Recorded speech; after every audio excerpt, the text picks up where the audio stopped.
CNN Headline News. I'm Don Harrison. The U.S. Surgeon General taking aim at a drug she says is ruining young people's lives. Antonio Novello has released a study that concludes teenage drinking can cause problems ranging from bad grades to major crimes and serious accidents. Gary Nuremberg reports. In her continuing campaign against underage drinking, the Surgeon General enlisted a high schooler to tell about his experience with an alcohol rehabilitation program.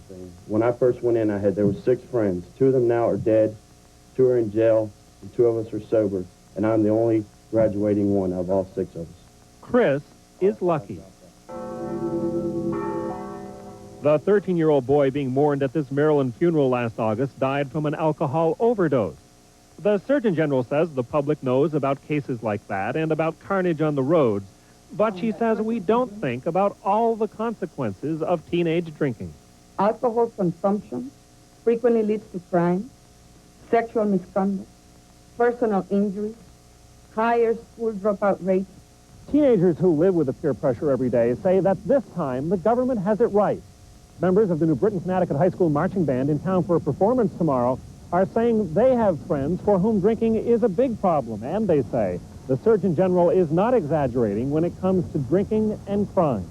There is definitely a problem with violence. There are people that go out and drink, and then they go and beat up other people. Denise Snyder runs a rape crisis center in Washington, D.C., and knows about teenagers and date rape.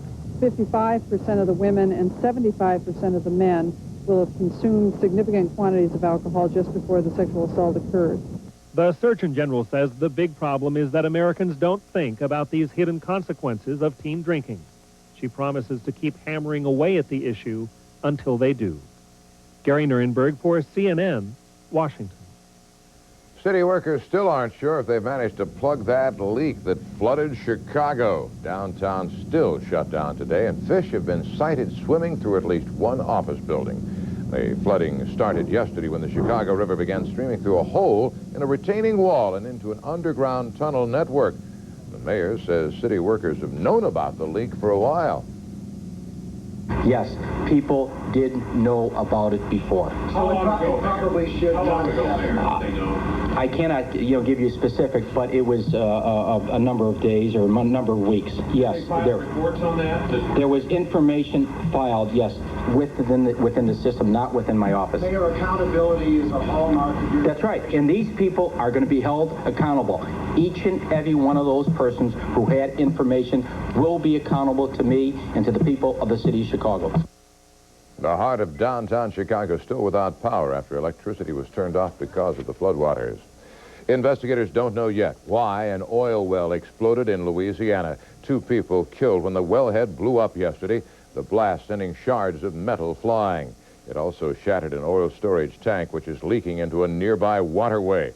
Workers trying to contain that spill at this time, and officials are trying to assess the environmental damage there. An alleged robber in critical condition after a gas station attendant shot him in the face. Miami police say the wounded man's accomplice pulled a gun on the cashier last night. The attendant took out his own gun and fired, hitting the man. The other ran away. Police haven't determined if the cashier will face any charges. New Jersey police have made an arrest in a series of slayings. Prosecutors say Jerome Dennis was admitted killing 5 women. The bodies of 4 of the victims found last week in East Orange, a 5th discovered last December in Newark.